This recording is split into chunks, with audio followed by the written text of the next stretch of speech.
IT ಮೂಲಕ ಒಂದು ರೀತಿಯಾದಂತಹ ದಬ್ಬಾಳಿಕೆ ಆಗ್ತಿದೆ ಅನ್ನುವಂತಹ ನೋಡಿ, ಇಡೀ ರಾಷ್ಟ್ರದಲ್ಲಿ ಇದು ಒಂದು ಪ್ರವೃತ್ತಿ ಬೆಳೆಸಿದ್ದಾರೆ. ಕಳೆದ 10 ವರ್ಷದಿಂದ IT, ED ಮತ್ತು GST ಹರಾಸ್ಮೆಂಟು ಉದ್ಯಮಿಗಳಿಗೆ ಆಗ್ತಾಯಿವೆ. ಯಾವ ಉದ್ಯಮಿಗಳಿಗೆ? ಯಾರು SME MSME ಮಾಡ್ತಾರೆ ಮತ್ತು ಇಂಡಸ್ಟ್ರಿಯಲಿಸ್ಟಿಗೆ, ಯಾರು ಕೇಂದ್ರ ಸರ್ಕಾರಕ್ಕೆ ತಲೆಬಾಗೋದಿಲ್ಲ ಅವರಿಗೆ. ಸಾಕಷ್ಟು ಉದಾಹರಣೆಗಳನ್ನು ನಾವು ನೋಡಿದ್ದೇವೆ. ಈಗ ಇದು 2ನೇದು 3ನೇ ಪ್ರಕರಣ ನಮ್ಮ ರಾಜ್ಯದಲ್ಲಿ ನಡೀತಾ ಇರೋದು. ನೀವು ಯಾರಿಗೆ ಖಾಸಗಿಯಾಗಿ ಮಾತಾಡಿ ಉದ್ಯಮಿಗಳಿಗೆ ಇದು ಹರಾಸ್ಮೆಂಟ್ ಇದೆ. GST ಹರಾಸ್ಮೆಂಟ್ ನಡೀತಾ ಇದೆ, IT, ED ನಡೀತಾ ಇದೆ. ಇದು ಬರೇ ಇಂಥ ವ್ಯಕ್ತಿಗಳು ಯಾರು ಕೇಂದ್ರ ಸರ್ಕಾರ ಮಾತು ಕೇಳಲ್ಲ. ದೊಡ್ಡ ವ್ಯಕ್ತಿಗಳು ಯಾರು ಇರ್ತಾರೆ, ಅದಾನಿ ಅಂಬಾನಿ ಅಂಥವರಿಗೆ IT, ED ಏನೂ ಇಲ್ಲ. ಇನ್ಫ್ಯಾಕ್ಟ್ ಗೌರ್ಮೆಂಟು ಅವ್ರಿಗೆ ಕೆಲಸ ಮಾಡ್ತಾಯಿದ್ದಾರೆ. ಅವ್ರು ಆಳ್ಮಕ್ಕಳಾಗಿ ಸರ್ಕಾರದವ್ರು ದುಡಿತಾ ಇದ್ದಾರೆ.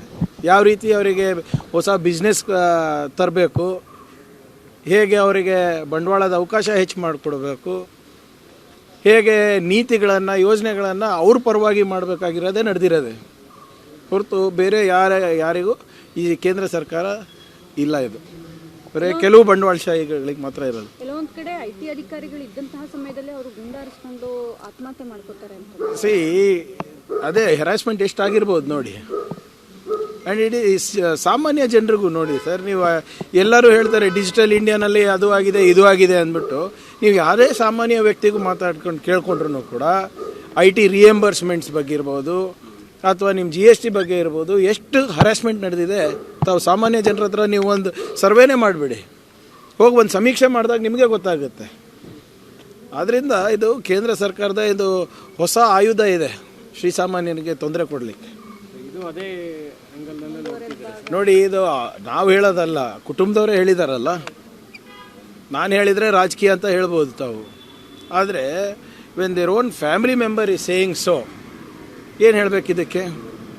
ಹಿಂದೆ ಇಲ್ಲಿ ಒಂದು ಘಟನೆನೂ ನಡೆದಿದೆ ಅಲ್ಲ, ಅದರದ್ದು ಯಾರೂ ಬಿಚ್ಚಿ ಹೇಳೋಕ್ಕಾಗೋದಿಲ್ಲ. ಬಟ್ ಅದನ್ನು ಹಾಗೇ ಆಗಿದೆ ಅಂತ ಎಲ್ಲರದ್ದು ಅನುಮಾನ ಇದೆ.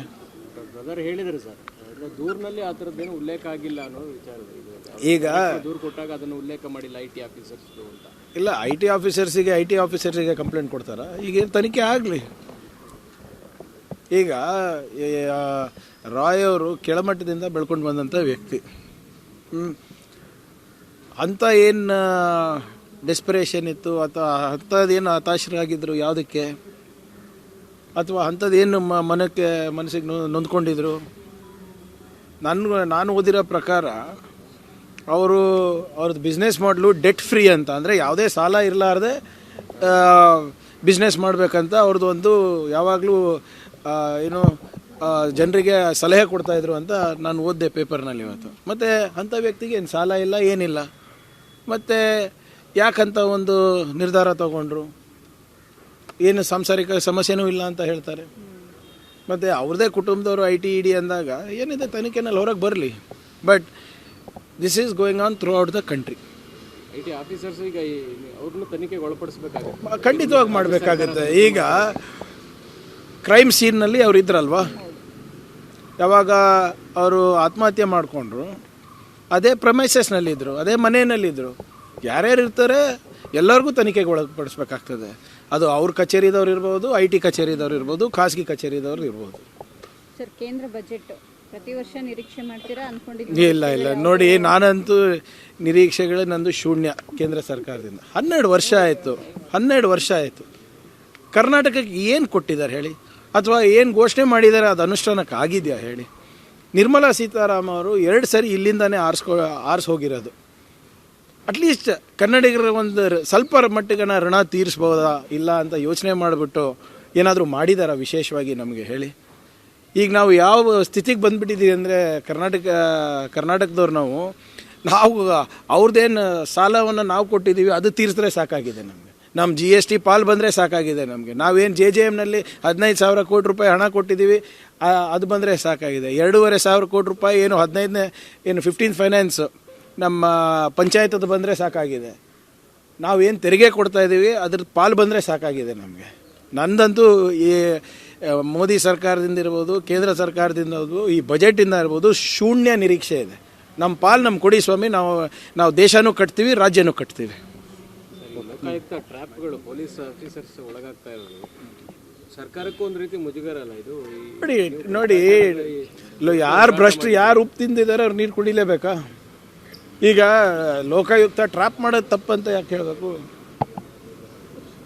ನಾವು ತಿದ್ಕೋಬೇಕಲ್ವಾ?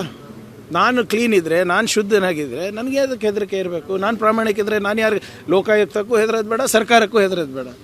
ನೀವು ಪ್ರಾಮಾಣಿಕರಿಲ್ಲ ಅಂದ್ರೇ ಇದು ಟ್ರ್ಯಾಪ್ ಆಗ್ತದೆ, ಅದು ಆಗ್ತದೆ, ಇದು ಆಗ್ತದೆ. ಇದು ಮಾಡೋದು ತಪ್ಪು ಅಂತ ನಾವು ಹೆಂಗೆ ಹೇಳೋಕ್ಕಾಗ್ತದೆ? ನಮಗೆ ಜನರು ಆಯ್ಕೆ ಮಾಡಿರೋದು ಒಂದು ಭ್ರಷ್ಟಾಚಾರ ಮುಕ್ತ ಆಡಳಿತ ಕೊಡಲಿಕ್ಕೆ. ಅದಕ್ಕೆ ನಾವು ಬದ್ಧರಾಗಿದ್ದೇವೆ. ಯಾರು ಕೂಡ ಟ್ರ್ಯಾಪ್ ಆಗಿರ್ಬೋದು ಅಥವಾ ಹಿಂಗೆ ಭ್ರಷ್ಟಾಚಾರದಲ್ಲಿ ತೊಡಗಿರ್ಬೋದು, ಅವ್ರು ನಮ್ಮ ಸರ್ಕಾರ 0 ಟಾಲರೆನ್ಸ್ ಇದೆ ಅದಕ್ಕೆ. Thank you.